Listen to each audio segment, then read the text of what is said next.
ในขณะที่โลกกำลังเผชิญกับความท้าทายทางเศรษฐกิจและความเหลื่อมล้ำที่เพิ่มสูงขึ้นมีกลุ่มคนเพียงไม่กี่คนที่ครอบครองความมั่งคั่งมากกว่าประชากรครึ่งโลกรวมกันจากการจัดอันดับล่าสุดในเดือนธันวาคมปี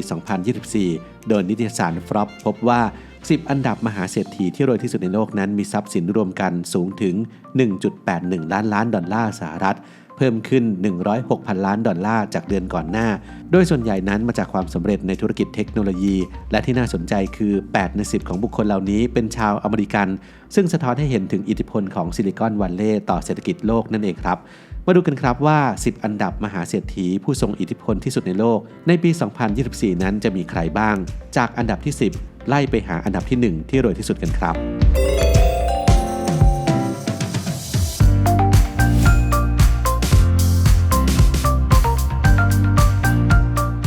10 อามันซิโอ ออร์เตกาด้วยมูลค่าทรัพย์สิน 123.8 พันล้านดอลลาร์ผู้ก่อตั้ง Inditex เจ้าของแบรนด์ Zara ครองอันดับที่10ในฐานะผู้บุกเบิกฟาสต์แฟชั่นที่ต้องถือได้ว่าแบรนด์นี้ปฏิวัติวงการเสื้อผ้าด้วยการผลิตเสื้อผ้าแฟชั่นราคาย่อมเยาในเวลาอันรวดเร็วออร์เตกานั้นถือหุ้นในบริษัทถึง 60% แม้จะมีอายุ 88 ปีแล้วเขาสร้างความสำเร็จจากการเริ่มต้นธุรกิจเสื้อผ้าเล็กๆในสเปนจนกลายเป็นเจ้าพ่อวงการแฟชั่นระดับโลกถึงแม้ในช่วงเดือนที่ผ่านมาทรัพย์สินของเขาลดลง 3.8 พันล้านดอลลาร์จากการที่หุ้น Inditex ปรับตัวลดลงแต่นั่นก็ไม่ได้ทำให้ชื่อของเขาหลุดโผ10อันดับนี้ไปแต่อย่างใด 9. สตีฟ บัลเม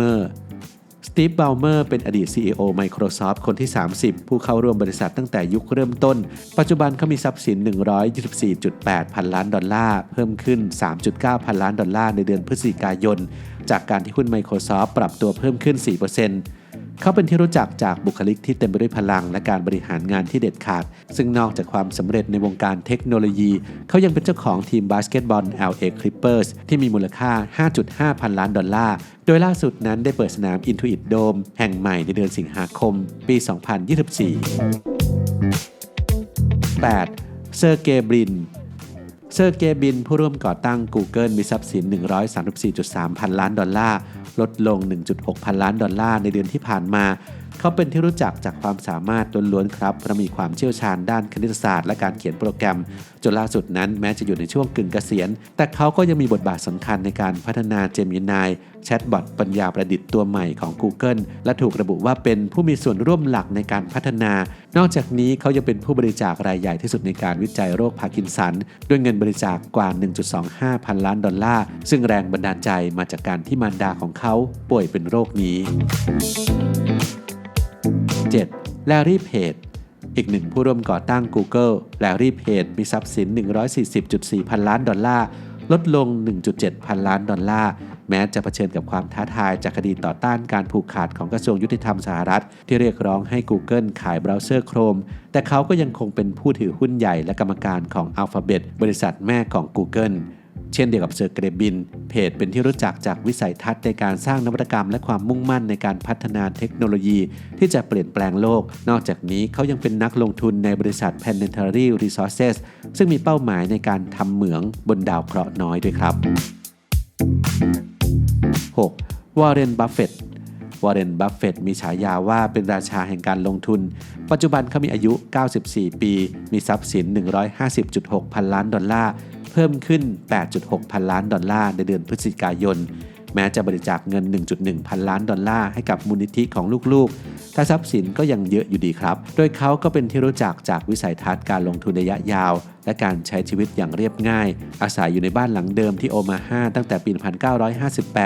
เขาบริหารบริษัท Berkshire Hathaway ซึ่งเป็นเจ้าของธุรกิจมากมายรวมถึงไกโก้ ดูราเซลและ Dairy Queen และนอกจากนี้เขายังได้ร่วมก่อตั้ง The Giving Pledge กับบิลและเมลินดา เกตส์โดยประกาศจะบริจาคทรัพย์สิน 99% ของตัวเองเพื่อการกุศลซึ่งปัจจุบันได้บริจาคไปแล้วกว่า 60 พันล้านดอลลาร์สหรัฐครับ 5. แบรนาร์ด อาร์โนมหาเศรษฐีชาวฝรั่งเศสผู้ครองอาณาจักรสินค้าหรู LVMH มีทรัพย์สิน 160.3 พันล้านดอลลาร์ลดลง 9,000 ล้านดอลลาร์ในเดือนที่ผ่านมาเนื่องจากความต้องการสินค้าในจีนที่ลดลงในปี 1984 แบรนาร์ด อาร์โนได้รับรู้ว่าคริสเตียน ดีออร์กำลังถูกขายเนื่องจากบริษัทแม่บูแซกได้ยื่นล้มละลาย เขาจึงตัดสินใจลงทุนสร้างอาณาจักรแฟชั่นหรูที่ใหญ่ที่สุดในโลกจากการเริ่มต้นด้วยเงิน$15 ล้านจากธุรกิจก่อสร้างของครอบครัวและร่วมมือกับสถาบันการเงินที่ลงทุนอีก$45 ล้านเพื่อซื้อกิจการของบูแซกซึ่งเป็นเจ้าของแบรนด์คริสเตียนดิออร์ทำให้ปัจจุบันเขามีแบรนด์ในเครือกว่า70แบรนด์รวมถึงหลุยส์วิตตองโมเอตแซนดอนเซโฟราและทิฟฟานี่ที่น่าสนใจก็คือลูกๆทั้ง5คนของเขาต่างก็ทำงานในเครือ LVMH โดยล่าสุดได้แต่งตั้งอเล็กซองเป็นรอง CEO แผนกไวน์และสุรา 4. มาร์ค ซักเคอร์เบิร์กไม่มีใครไม่รู้จักผู้ก่อตั้ง Facebook ซึ่งปัจจุบันเปลี่ยนชื่อเป็น Meta มาร์ค ซักเคอร์เบิร์กมีทรัพย์สิน$198.7 พันล้านเพิ่มขึ้น$2.4 พันล้านในเดือนพฤศจิกายนเขาปฏิวัติวงการโซเชียลมีเดียตั้งแต่อายุเพียง19ปีในขณะที่กำลังศึกษาที่มหาวิทยาลัยฮาร์วาร์ดปัจจุบันเขาถือหุ้นในบริษัท 13% และยังคงเป็น CEO นอกจาก Facebook เขายังเป็นเจ้าของ Instagram และ WhatsApp และตอนนี้ยังคงทุ่มเทกับการพัฒนาเทคโนโลยี Metaverse ที่จะเปลี่ยนแปลงวิธีการที่ผู้คนใช้อินเทอร์เน็ตในอนาคต 3. เจฟ เบซอสผู้ก่อตั้ง Amazon ล่าสุดมีทรัพย์สิน$223.3 พันล้านเพิ่มขึ้น$19 พันล้านจากการที่หุ้น Amazon ปรับตัวเพิ่มขึ้น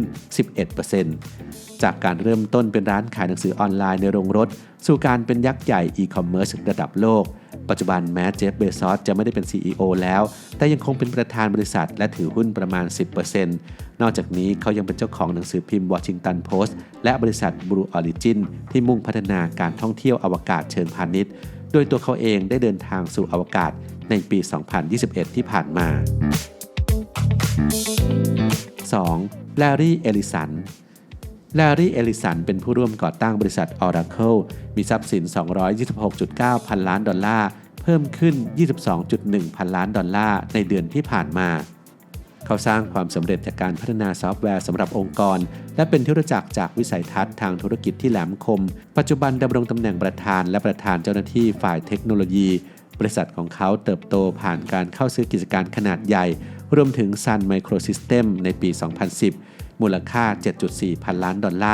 นอกจากนี้เขายังเป็นเจ้าของเกาะลาไนในฮาวาย 98%ซึ่งซื้อมาในราคา$300 ล้านและยังเป็นนักลงทุนในบริษัท Tesla อีกด้วย 1. อีลอน มัสก์ด้วยทรัพย์สิน$330.1 พันล้านเพิ่มขึ้นถึง$66 พันล้าน